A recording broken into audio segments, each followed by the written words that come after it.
Assam T from Assam. इसका जो लेखक है वो है अरूप कुमार दत्त। अब इसमें दो लड़के होते हैं। कितने लड़के होते हैं? दो लड़के होते हैं। एक का नाम है प्रंजोल और एक का दूसरे का नाम है राजवीर। जो प्रंजोल है वो रहता है आसामी बालक है, मतलब उसके पिताजी जो आसाम के चाय के बागान होते हैं उनमें कार्य किया करते हैं। जबकि राजवीर जो है वो कहाँ का है? दिल्ली का है। राजवीर जो है वो दिल्ली का है और प्रंजोल है कहाँ का है? आसामी बालक है। तो जो प्रंजोल है वो किसको बुलाता है? राजवीर को असम बुलाता है। कौन बुलाता है? प्रंजोल बुलाता है किसको? राजवीर को बुलाता है। कहाँ पर बुलाता है? असम में बुलाता है। असम में उसके पिताजी जो चाय के बागान हैं उनमें कार्य किया करते हैं। किसके?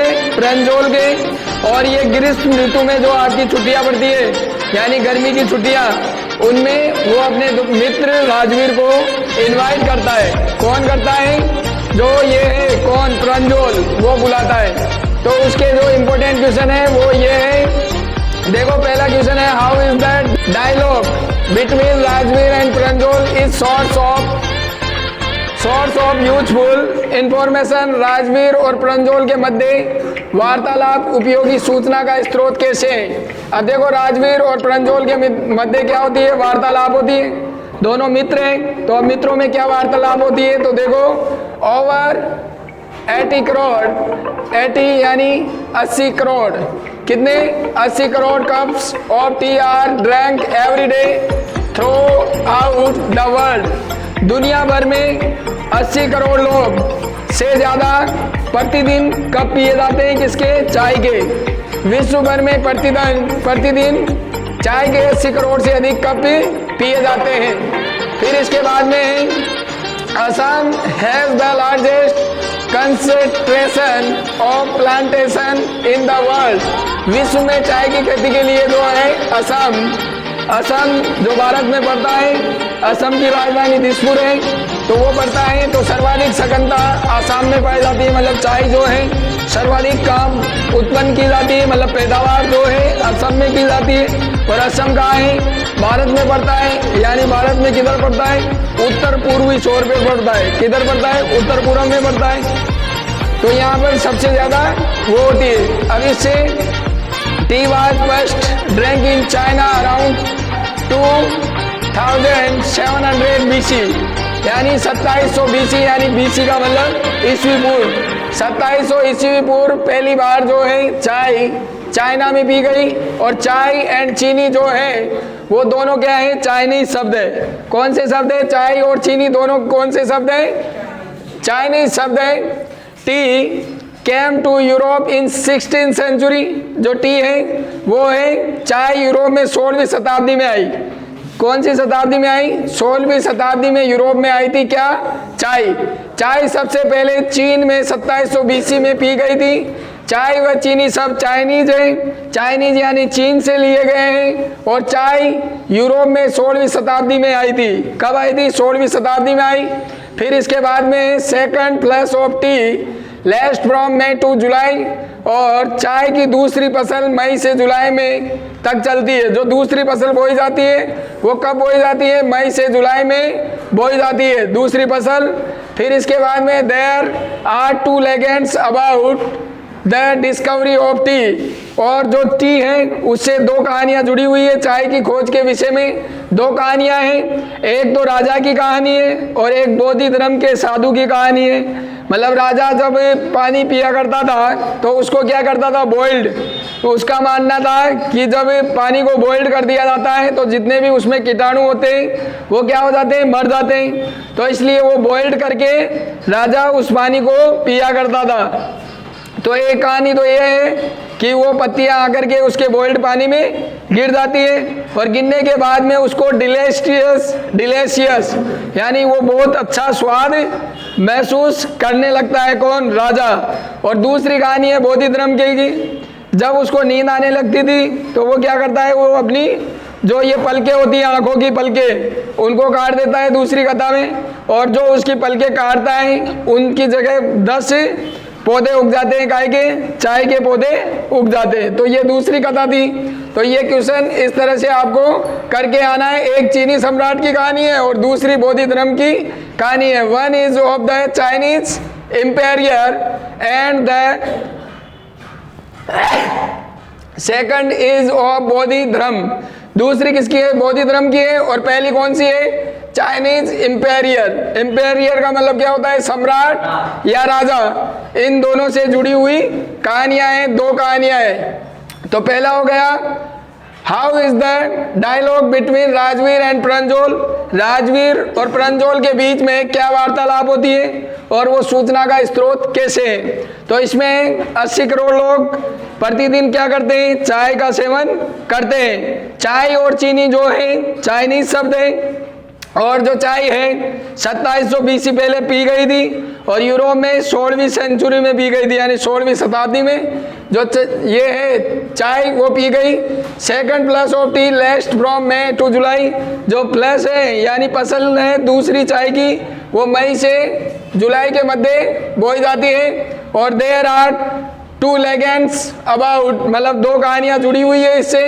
One is of the Chinese empire and the second is Bodhi धर्म।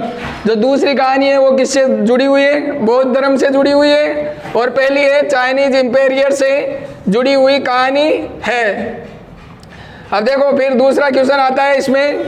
दूसरा क्वेश्चन है, what are the legends about the discovery of tea. चाय की खोज के बारे में क्या कथाएं हैं? तो what are the legends about the discovery of tea, मतलब इसके बारे में दो कहानियां कौन कौन सी है, कौन कौन सी कथाएं हैं? तो पहली कथा है, देयर आर टू स्टोरीज। कितनी कथाएं थी? दो।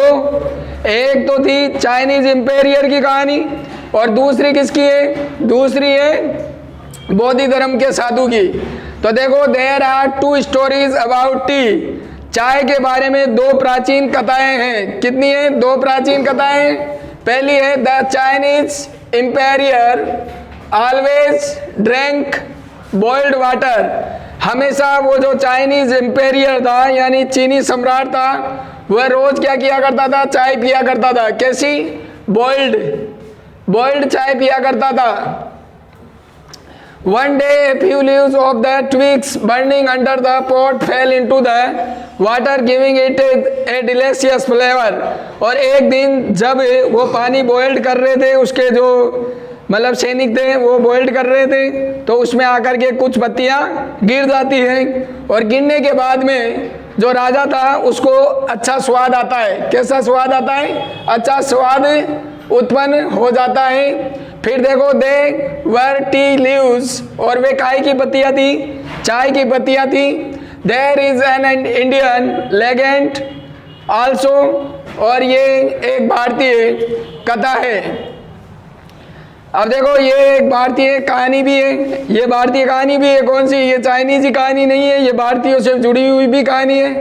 There was an ancient Buddhist saint who cut off his eyelids because he felt sleepy during meditation. मतलब जब भी वो मेडिटेशन करता रहता था। अब दूसरी कहानी है, वो एक प्राचीन बौद्ध साधु की है। किसकी है? बौद्ध साधु से जुड़ी हुई है। दूसरी कहानी देखो किससे जुड़ी है? बौद्ध साधु से जुड़ी हुई कहानी है। एक प्राचीन बौद्ध साधु था जिसने अपनी पलकें काट ली थी। क्या कर ली थी? अपनी पलकें काट ली थी। किसने काटी थी? एक साधु ने अपनी पलकें काट दी थी। There was an ancient Buddhist saint who cut off his eyelids because he felt sleepy during meditation। और वह अपने आप को क्या समझता था? मतलब वो सोया हुआ मानता था। जब भी वो मेडिटेशन यानी ध्यान करता था, मतलब मौन प्रार्थना करता था, तो वो अपने आप को क्या समझा करता था? कि मैं सोया हुआ हूँ, इसलिए वो अपनी पलकें काट देता है। 10 T plants grow out of his eyelids, और उसकी पलकों में से 10 चाय के पौधे उगे। कितने उगते हैं? 10 पौधे उग जाते हैं उसकी आंखों से। और फिर क्या होता है? 10 पौधे उग जाते हैं। The leaves of this plants when put in hot water and drank banished sleep. और जब इन पौधों की पत्तियों को गर्म पानी में डाला गया और पिया गया तो नींद उड़ गई थी। मतलब इनको, इन पत्तों को डाला जाता था, जब उसकी आईलिड से उगे जो पेड़, उनकी पत्तियों को डाला जाता था, तो कोई भी उसे पीता था तो उसकी जो नींद है, मतलब स्लीपनेस था, वो उड़ जाता था। मतलब सोया हुआ व्यक्ति भी जग जाता था उन पत्तियों की चाय पीते ही। फिर लास्ट क्वेश्चन है आपके लिए, तीसरा question, how was the view of the T bushes, चाय की झाड़ियों का दृश्य कैसा था? तो अब चाय की झाड़ियों का दृश्य कौन बताएगा? प्रंजोल बताएगा, क्योंकि असमी बालक है, वो कौन है? प्रंजोल है। जबकि राजवीर कहाँ का है? दिल्ली का है। प्रंजोल के पिता काय में काम करते हैं? असमी बागान में काम करते हैं। तो देखो, how was the view of the T bushes, चाय की झाड़ियों का दृश्य कैसा था? The view of T bushes was described bye Rajveer. देखो, चाय की झाड़ियों का दृश्य राजवीर के द्वारा बताया गया था। किसके द्वारा बताया गया? राजवीर के द्वारा बताया गया। उसने कहा, he told that the view of the tea bushes was magnificent। उसने कहा कि चाय की झाड़ियों का दृश्य, भव्यता कैसा था? मैग्निफिकेंट था। चाय की जो पत्तियां थी उनका दृश्य कैसा था? मैग्निफिकेंट था। मैग्निफिकेंट यानी भव्य दृश्य था। Against the backdrop of densely wooded hills, a sea of a tea bushes stretched as far as the eye could see। अब देखो, वो कहता है कि सघन वनाच्छादित पहाड़ियों के पृष्ठ पर दूर जहां तक नजरें देख सकती थी, चाय की झाड़ियां ही झाड़ियां थी, एक समुद्र सा फैला हुआ था। मतलब वहां पर सी मीन्स क्या होता है? समुद्र सा दिखाई दे रहा था। बुशमानी झाड़ियां चारों तरफ दूर दूर तक, एज फार एज यानी बहुत दूर तक क्या फैली हुई थी? झाड़ियां ही झाड़ियां जो थी समुद्र की भांति वहां पर फैली हुई थी। क्योंकि असम में चाय के बागान ही पाए जाते हैं, तो वो बताता है उससे कौन? राजवीर। अब देखो, फिर इसके बाद में dwarfing the tiny tea plants, tiny tea plants, tiny means क्या होता है? छोटे। टी प्लांट, टी प्लांट्स मानी चाय के पौधे। Were tall sturdy shade trees and amidst the orderly rows of bushes usually moved doll like figures. अब देखो, ये थे छोटे चाय के पौधों को बोना करते हुए मजबूत छायादार वृक्ष थे। मतलब वहां पर बड़े बड़े पेड़ भी थे और बीच में व्यवस्थित रूप से लगी झाड़ियों की कतारों में गुड़िया जैसी हिलती आकृति थी। मतलब गुड़िया जैसी हिलती आकृति थी, यानी वो जो चाय की पत्तियों को तोड़ने वाली है वो लेडी से थी, तो वो गुड़िया की भांति दिखाई दे रही थी। किसकी भांति दे रही थी? गुड़िया की भांति दिखाई दे रही थी। The way to tea bushes was through the green paddy fields, और वे सभी हरी नजर आ रही थी। कैसी आ रही थी? हरी नजर आ रही थी। और there was an ugly smoked building, और चाय की झाड़ियों के लिए रास्ता धान के हरे खेतों के मध्य से जाता था। वहां पर एक भद्दा सा धुएं वाला भवन था। अगली, देयर वाज अगली स्मोक्ड बिल्डिंग, वहां पर कैसी घर था? अगली। स्मोक्ड यानी वहां पर चाय का जो था बागान था, मतलब उसका कारखाना भी था वहां पर, तो वहां से चाय बनाई जाती थी, तो वो भी वहां पर स्थित था। They all were looking green, और वहां की जो सभी चीजें थी वो हरी हरी दिखाई दे रही थी। जो चाय की पत्तियां तोड़ने वाली लेडीज थी वो आसानी से वहां पर, और इसमें जो चाय तोड़ते हैं उसमें बहुत मेहनत की आवश्यकता होती है। तो आप समझ गए होंगे इससे कि इसमें दो लड़के हैं, एक का नाम राजवीर है, दूसरे का नाम क्या है? प्रंजोल है। प्रंजोल है जो आसाम में रहता है, और राजवीर है वो कहाँ रहता है? दिल्ली का है। वो वहाँ घूमने जाता है, लेकिन वो टी के बारे में, जो चाय की जो झाड़ियाँ हैं, बुशेज हैं, उनके बारे में राजवीर बताता है। और ये इससे दो कहानियाँ जुड़ी हुई है, मतलब दो कथाएं। एक कथा है किसकी? पहली है चाइनीज इंपेरियर की, और दूसरी है बौद्ध धर्म के सेंट की, मतलब बौद्धिस्ट सेंट के बारे में बताई गई है। Thank you for watching my video. जय हिंद, जय भारत।